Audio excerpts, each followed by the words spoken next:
Week 2 starts with Clutch Gaming versus Counter Logic Gaming, but not until the tailgating ends. We had dogs sporting jerseys and teams giving away some swag. You know that dog? That's Steve's dog. That's Steve's dog. Echo Fox as well, taking part in the tailgating. All of the teams looking to support their fans as the fans rather support them. But Dardoch and the rest of Echo Fox, big game today, looking to take down Cloud9 in Game 3, while the day starts with CLG and Huhi looking to defeat the Clutch Gaming squad.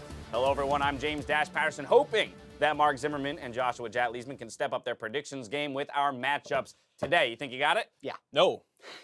A mix of confidence coming from these two. We'll find out soon enough. We'll see how their crystal balls fare as we kick things off with Clutch Gaming versus Counter Logic Gaming, followed by TSM looking to add a game to the win column versus Optic Gaming, and then two undefeated teams face off in Cloud9 versus Echo Fox. Make sure to stay tuned for Game 5, where Huhi and Sneaky join Freak in the NALCS Lounge to cover Golden Guardians versus FlyQuest on Riot Games 2. Make sure to tweet your league and even non-league related questions for the duo to @LOL Esports with the hashtag NALCS, and they'll answer some throughout the cast. Before we get into the first matchup of the day, Clutch Gaming's coach, David Lim, shared his thoughts on the team's foundation and where they're going. So it's a really, really strong base. I felt like we got the good core from Envy, and we upgraded our solo lanes. They are actually very solid, and not only that, they're really willing to learn. So I see a lot of growth and potential in them. It's not one person that's the leader, and all 5 people really do need to communicate for League of Legends to work. But Lyra kind of leads with this play, and when he does say something, everyone listens, and we'll know kind of how our next 30 seconds to 1 minute is going to play out. And then Febby and Apollo are actually very vocal, and they're kind of the vocal leaders and the discussion starters and the pre-planners, and they kind of make sure that everyone's on the same page with what we want to do. I mean, to be frank, that falls in line with a lot of what was said at the beginning of the split with regards to this roster. You got 3/5 of Envy, and it's a solid core, but now it's about incorporating the other two and cleaning up the communication and the way they work together. Yeah, and I do kind of hear that they have a system that's working right now, but it's not ideal. If you're going to have a guy leading through his play, it would be nice if he was communicating that play as well instead of everyone having to follow along. Oh, yeah, they said, like, you know, he speaks up, and when he does, everyone listens, but you want him to be probably one of the more vocal members of the team, given that he's probably the best player on the team. All right, but considering the performances of both these squads, CLG, Clutch Gaming from week 1, CLG knocked down a page, Clutch Gaming sitting at 1-1. I kind of want to look at their matchup today with that context. And I think that's the thing is when you say, oh yeah, we imported the Envy core, the good parts, and now we got stronger solo laners. Unfortunately, week 1 actually looked a fair amount kind of like what you saw out of Envy, where there was a good game that they won, where the solo laners were playing great, and then the game they lost, both of them kind of got pushed in and destroyed by their counterparts. And that was always the problem, was it's hard to win a lot of games if your solo laners can't hold their own, at least go even most of the time. Yeah, when I look at that dual lane as well, Apollo and Hakuo consistently have leads in lane, but they also aren't usually late game carries, so they're going to have that work for them as well. Well, what about on the flip side, CLG? This is a team that a lot of people are hot on, saying they will finish in the top half, maybe even top 3. Well, they're sitting at 0-2 at the conclusion of week 1, Jat. Hey, man. There's a lot of great teams around the world that haven't started well. SKT's 1-3. G2 is 1-3 over in Europe. Just saw that game. So we're putting CLG and SKT in the same boat? Is that what we're doing right now, Jack? Not quite. As far as not having their intended performance is what I'll say. All right, fair enough. There were a few things that worked for CLG last week. I did think Reignover and Darshan played pretty well, especially early on in the game. And best of ones are a highly volatile beast. And they played against Zilean in the first game against C9, and they played as Zilean in the next game. And that pick just didn't work for them one way or the other. It didn't look like they were very experienced with Zilean in the game. And I think that did cost them a lot of those games.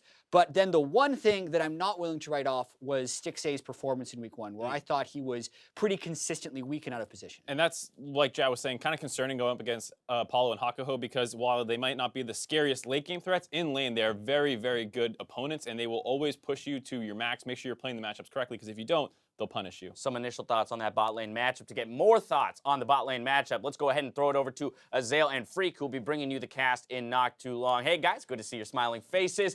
How do you feel about the bot lane matchup that we're just about to see?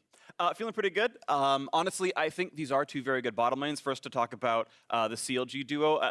Stixxay was, I think, insane in 2016. I think he was maybe, top 2 in the role or whatever. His 2017 wasn't quite as good. I think the Hakuho Apollo duo is super, super strong. I thought they were at least top 4 for pretty much the entirety of last year. Talked with Aframu as well on the NALCS Lounge stream last Saturday, and he said his top 3 bottom lanes were his own with Cody Sun, and the CLG duo and the X-Envy duo here with Clutch Gaming. So he thinks they're super, super good, and I'm excited to see them play out. Zale, how do you align with Afromoo's statement there on the top 3 bot lanes? Okay, good. Okay, great. I mean, I don't really see how you can say, oh, these are the top 3 bot lanes without including either TSM's bot lane as Venomithi, yes, they had a weak start, or the TL bot lane of Doublelift and Olay, who looked great, right? Like, these are such talented players. To just completely discount them in the top 3 is concerning. And to your point, 6A was incredible in 2016. You're thinking of MSI, you're thinking of the CLG Championship, but it's been quite a while since he has really maintained that dominant form, and that was with Afromoo. You know, Biofrost looked good last year, but that was with Doublelift. They're now kind of without their superstar counterparts, and we have to see if they can prove themselves as their own bot lane and really make a name for themselves without that superstar with them. All right, so if they want to be considered a top 3 bot lane, they got to show it to us today. Thank you so much, Freak and Azale. We'll see you guys in just a bit for the cast. Now, those teams are going to duke it out in just about 23 minutes. Let's take a look at what they're fighting for as we pull up the standings, rather. CounterLogic Gaming has yet to pick up a win, and Clutch Gaming are sitting at 1-1, while we have 4 teams sharing first place at 2-0. So I'd like to take a look at those teams at the top and ask whether their first place spot is deserved. Up first, Echo Fox, contender or pretender? Stuff like this happens every year where you have a bunch of teams at the top of the standings, and who is going to be there at the end? Will they be fighting for first? And I think after 1 week of knowledge that Echo Fox can actually contend for first place. We have Huni, who was a world finalist last year and previously dominated the NALCS, as well as a bunch of other players who've shown hints of brilliance but never be able to put it together. And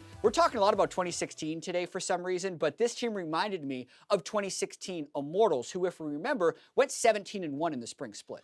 Yeah, and they absolutely have no problem matching up against anybody in terms of individual skill. Can they match the team synergy that Team Liquid is showing, those kinds of things? Those are the concerns I think people have. But in terms of skill, yeah, absolutely contenders. Up against Their one of schedule our... gets a lot harder. I was about to say, up against one of our undefeated teams in Cloud9 later today. Before we get to the discussion around that squad, I want to talk 100 Thieves, also sitting at 2-0, one of our new orgs. What are our thoughts here? I know, I said I was hot on these guys last week, and I still am, but in the perspective of being a playoff team, I do not think that they are a contender right now. I think they're a pretender.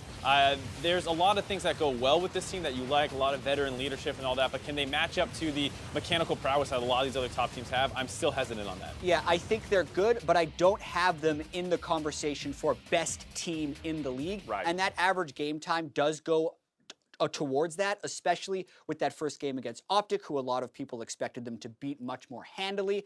And their schedule as well gets a lot tougher this week. So we're going to get very quick answers to these questions. All right, moving right along. Cloud9, one of the 2-0 orgs up against Echo Fox today, but an endemic org, one that we have expectations for. Yeah, and the expectation I thought was that they lost the offseason. Oh, I heard that too, Jad. That was the rumor. Yeah, it's That not was the off contracts. season. Yeah, It's not the well, off season anymore. It's the real season, and especially in the second game of the week against Golden Guardians, Licorice looked really good. So if he's performing, we said he was one of our players to watch last week, this team is actually super good. Jensen, Sneaky, Smoothie, that bottom lane core of the map is Worlds contenders, 1 game away from being Worlds semifinalists. We know they can bring it. Right. So if they're clicking like that, I think they are in conversation for first place. We talk about Clutch's core. Cloud9's got a great core, but to your point around Licorice, featured matchup later today against Huni, former Worlds finalist. So we'll get a lot of information out of that matchup as to how exactly he'll slot into the top laners in the North American LCS. Right, so I'm going with Chad as well, contender on this one. The thing that I would be hesitant about is just that both their wins came with some tricky picks in the draft. They've been out drafting people. Will that keep up, or can they win from more even positions? Alrighty, our final team to talk about, Team Liquid 2-0. A lot of people say they won the offseason, Jat, and they're currently winning the season as well. It's hard to argue. They finished 9th place both splits in 2017, and now they are contenders this year. They destroyed TSM in the first game. They had a small amount of struggle against Optic before coming together in the late game with an inferior composition. And because of the experience on this team and how much synergy they seem to have from day one, they are absolutely contenders. You gotta spend money to make money. They spent a lot of money this offseason. Do they make? They're winning games. All right, yeah, there we go. They're on their way. They're on their way, right? It's a euphemism. It applies. They're contenders for sure. Just let it be. Let it be. All right, well, now comes a time where I have to step out of my comfort zone a little bit here and hand over the reins to Jat for a new segment entitled Jat Stats. Yeah, man, I spend a lot of time just looking at statistics, and I feel like it's more than you guys. Nerd. So, I have some that I think are interesting. Okay. So you need to guess the player. I'm going to give you the stat. 52.9% of his team's deaths most deaths of NALCS players. In week 1. Who am I? Yes. Week 1. First 2 games. Has to be on a losing team. So it's got to be on an 52.9% 0-2 of his team's deaths in team, those games. which would be, I'm going to go with somebody on Optic. So Power Vivo. I was gonna go with Mike Young. Sven Skaren. He's still doing it. Damn it! The most deaths. He has 9 Sven deaths. Skaren? And because the team wasn't dying, it's such a high percentage. That's what I was Oh, thinking. the Yeah, because COG Bjerg game, he didn't died die. a bunch. See, Yeah. all right, we got to get us more thought. He got us with the percentage. It was a All right, percentage well, stat. And the most deaths And, he's Yeah. got the absolute most deaths of in anyone the in the NALCS. All right, I got one That's more for you. impressive to be 2 with most deaths. This support is not a top 3 support pick-wise in the LPL or EU. Remember, LPL's played a ton of games, but is the most picked support in the NALCS. So this is a champion. Yep. Most picked support in NA, but not top three three in LPL or EU. Yeah. We still playing Braum. Is Alistar? I was gonna say Alistar. Yeah. Tarek. Tarek. Really? I The feel like we've most seen a picked in decent week 1. amount. 7 picks. Okay. Yeah. All right, that's fair. Oh, I was going the inverse. My bad. I feel like I've seen a lot of Alistar. There's okay. a bunch Yeah. of cop-outs. All I right. got it wrong. There was a confusing Like the question. story, man. Teacher, Whatever. can I get We'll partial get better credit? at Anyway, Kinda. We'll 0 get for better 2. at this, I promise, or maybe we won't. Yeah, maybe I'll make it easier next week. We'll Who see. knows? All right, well, we're going to step away for a quick second. When we return, we'll listen in on what the players were saying in Team Liquid versus TSM from week 1. Chat about who needs to step up this week and engage the win conditions for Clutch Gaming and CLG. Don't touch that browser. No, I'm serious. I feel like...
Welcome back to the North American LCS Countdown, where we're about 14 minutes away from kickoff. Before we start week one, or rather, week two. This is week two. Yeah.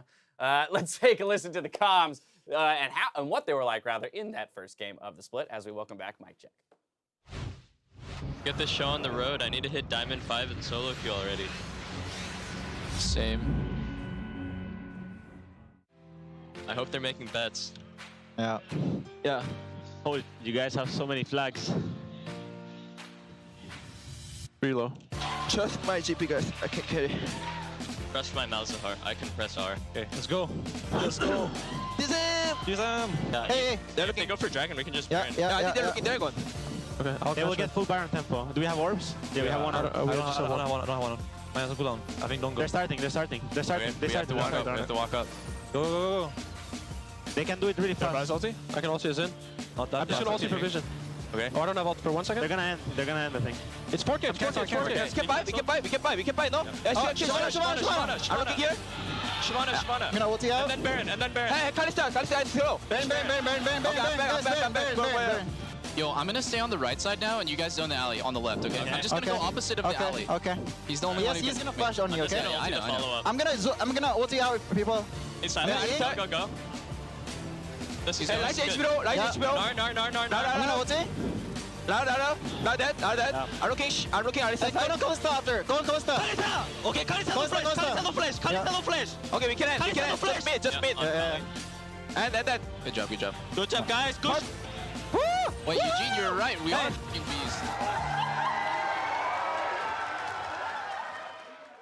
A little bit insight into the comms of both of these teams from week one. I will say that although there was clear communication from both squads, it seemed like Team Liquid operating just a slight percentage better and cleaner. Yeah, obviously some of that's going to happen with it being easier to shot call from ahead than from behind. But when we talk about that team having synergy from day one, the comms already pretty clean. I like TSM's comms too when they were talking about the Baron situation. It just broke down when it got to execution, where like Baron, Bjergsen used the ult to scare them off Baron, but then Mike Young still took it, and it was a good idea where they're like, we have blue trinkets, we'll try and trade for the dragon and scare them off.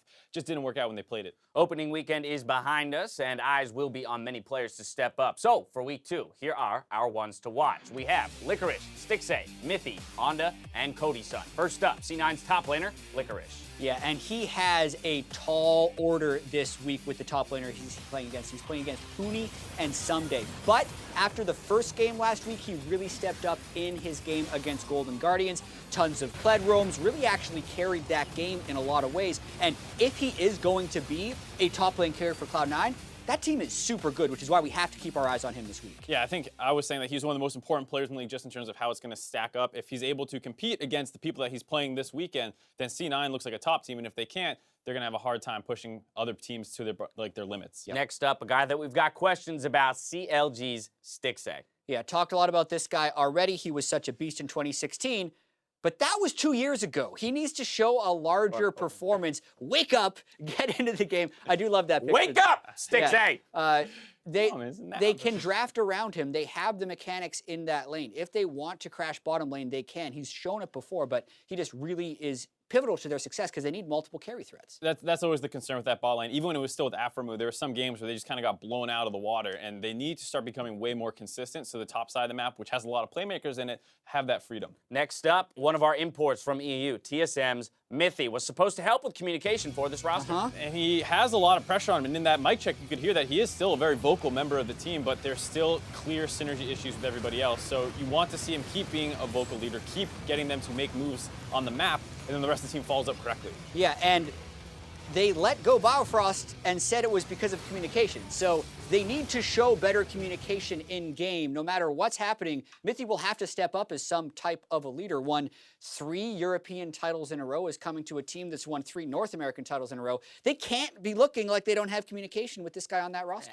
Anecdotally, one of the smartest players that I've ever had the pleasure of interacting with. Yeah, now it's about bringing that intelligence, those smarts on the Rift to the team and picking up some wins. Next up, FlyQuest Onda, one of our rookies who really impressed last week in their victory. Breakout performance against TSM in their first victory. Huge kill participation, great Zac play, really made the smart call instead of going over aggressive, was able to play this game out in a long fashion. And absolutely a guy we have to keep our eyes on to see if he can continue his performance. He was someone that drew Flame's attention as well.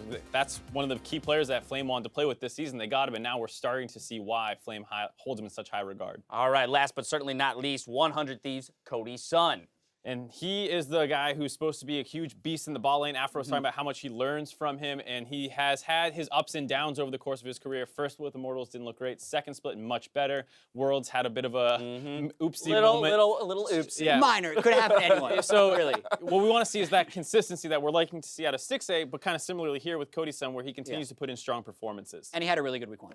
So gotta watch him to see Week 1. if You he- gotta keep pushing it forward. Now, time for my favorite part of the day, prediction time. But due to your performances in week 1, gentlemen, we decided to bring in another professional for our predictions. This time from a very trusted source, George Washington. As you can see here, Mark's predictions, Jack predictions for the day, as well as their season totals, and the coin, as he submitted his predictions from earlier today. Mark's buying Foxcoin? I'm I buying thought I was the only one on Foxcoin. I've flipped my position, you know, buy low. The coin is not on Foxcoin. No. No, you just bought high, man. They're Yeah, 2-0. You just bought in I'm on gonna crash. Foxcoin very high. Don't listen to me. I did notice a discrepancy in the very first game of the day, Clutch Gaming CLG, though, between the two of you. Jat still riding that CLG train, even on the 0-2 week 1. Yeah, so when I'm doing predictions, much like if you're playing fantasy sports, you don't get rid of all your good players and all your preseason expectations after the first week. I do. You should. You should not. You should not. No, I don't. But really, I did see things that were promising to me about CLG, and I still believe in this roster. I am probably going to pick CLG every game until at least week 4. Wow. Right? Or That's what I'm going to until they reset win. my Team Liquid, like, I don't know. That's ballsy, but I would see. say for me, Clutch Gaming, I liked what I saw week 1. They had a rough time versus Echo Fox, but we're talking about this team being a contender now. So if that's the opinion that we're holding, I don't think that loss is too brutal for them.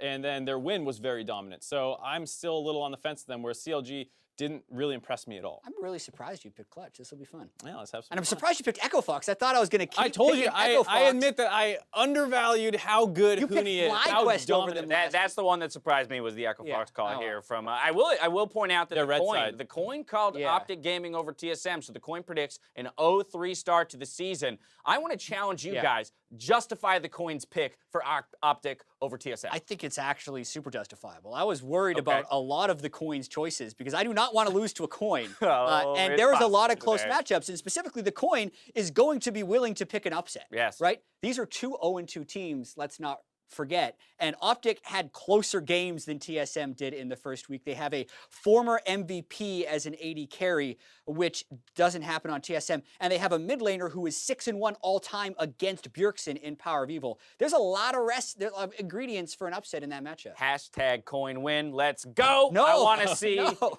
I want to see tears from my analyst by the end of the day. And while we referenced that CLG and Clutch Gaming matchup, and CLG looking to pick up their first win, we decided to talk to Rainover, who shared what it's like to face his former teammate, Febivin. First of all, I'm very excited to face them, especially Febivin. Him and I are still really close, and I think I would like to gank mid slightly more against him. And I'm pretty sure Febivin is an aggressive player, so he'll die to most of my ganks, and I know it. I mean, that's interesting because we've talked a lot about the duo, the jungle mid duo on the other side of the matchup for Clutch Gaming. And so with about 5 minutes left to go for Champion Select of Game 1, I want to ask you guys which of these, or rather what these teams need to focus on if they want to pick up the win. So we're doing win conditions again. Jat, as you've been hot on CLG all season long, I'm going to have you argue for Clutch Gaming. Yeah, believe me, the doubt in my mind makes this no problem. As far as how Clutch Gaming would be to justify it. Yeah, absolutely. So we already know Febivin and Lyra are both super good. Yeah. We've also seen the way COG got Darshan ahead in their first game last week and couldn't snowball through Rainover and Darshan. So if Clutch Gaming just spends all of their draft getting a jungle mid duo that wins, you play around that mid lane, and with the current performances of COG's bottom lane with Stixay, if Febivin and Lyra take control of the mid lane, he won't be able to win the game for COG, and Clutch Gaming might end up winning off that. Throw everything at mid lane. for Clutch is their win condition. All right, Jazz looking at the mid lane. How about for the side of CLG? Rainover hinted at maybe putting attention towards the mid, but do you agree there? I mean, you obviously want to put some attention there so that you don't have Lear and Feb running wild over you. But for me, I think the two things that they should focus on, get Darshan going and stabilize your bot lane. While I agree that they didn't win when they snowballed topside, the bigger problem for me was just that draft and how strong the Zilean pick was into so much of what CLG comp was trying to do. So even though they did snowball, the comp was at a disadvantage from the very get-go. So I don't worry about that too much. Darshan has an advantage here against solo. That's one of the most abusable places on the map for Clutch Gaming this entire time. And then you just have to worry about your bot lane. You can't get blown up like they did in their second game. So make sure you know that you just play the matchup, get a stable matchup. And against Apollo and Hakuho, they're not so explosive that they can blow you open from there, quite like what happened against 100 Thieves. Jad, top of the day, you talked about some drafting issues for CLG from week 1. I want to kind of dive into that a little bit. Are the issues that you identified champion to player, right? So that the player picked for the champion and the player not being able to pilot it? Or is it more the way that the champions, you know, as a group of 5 were picked together and maybe not having win conditions that support a CLG victory? Yeah, so without getting too in the weeds, CLG's first game against Cloud9 was Ornn in the top lane, who they ended up snowballing to get ahead thanks to Rainover camping that lane. And after that, they were meant to be a pick composition with Malzahar and then get turret dives off of that. Right. They were not expecting Zilean to be played against him. So that caught them by surprise, and their compositions, win conditions, were already set by the time the Zilean blocked it. Right? So what happened then the next game is they're like, man, that was easy for Jensen to counter with Zilean. Give them Malzahar. We'll pick Zilean. They can't pick us off. We'll win. But they weren't practiced on that strategy. So I feel like they got caught by surprise and then tried to do it without enough practice. Now, hopefully, with 6 days to rest, recuperate, recover, all those great things, that doesn't happen again. I mean, the thing is, you had Jensen on Zilean, and he was able to force flashes 1v1, get a solo kill versus Huhi, and that wasn't the same performance when they started trying to play it. So that was a bit of a concern, but I think there were so many other comp problems in that game. Talk about the Ornn. There's a Braum on the other side, which is the kind of best out-of-lane support you can pick into Ornn because it negates his 30-second cooldown ult engage that is so powerful and one of the reasons you pick Ornn. And also, away from the win conditions, I'm still arguing for CLG now. Yeah, what happened? I trust Zix enough that those drafting mistakes will quickly be corrected. Week 1 draft reads are much more difficult than week 2 draft reads after you've seen what the best shot a team has. And CLG usually adjusts to that. Whereas you have the core of Envy on this Clutch Gaming team whose drafts were usually bad last year. And I know David Lim has been around for a while, but I haven't seen great draft adaptation from his teams in the past. So I am hoping that CLG wins draft. I mean, it's something to be said, right? That Zix's presence not be understated as a coach, right? This guy has been looked at as one of the premier coaches in the North American LCS for so long. So you want to believe that with time, week over week, right? He will whip this CLG roster into shape. Am I allowed to flaunt my win condition now? My argument for Clutch Gaming? All right, say whatever you want to say. Lyra is a better jungler than Rainover. So one of those advantages that you talk about, it's basically true. Last year he was. Yeah, absolutely last year. 2016 though. He wasn't in the league. The point would be if what they did in the C9 game was so impressive was Rainover just taking advantage of Svenskeren and constantly going in for these cycles of abuse that happen in the top side. That won't happen versus Lyra, I'm pretty sure. He won't make the initial mistake that set that up and then won't keep falling into the same trap. So that's my concern, is that what is good for CLG was Rainover's early game won't work against Clutch. A lot of different factors that could swing this matchup. Either way, it's an exciting one to kick the day off with. We're going to throw it over to Azael and Freak to get the games underway.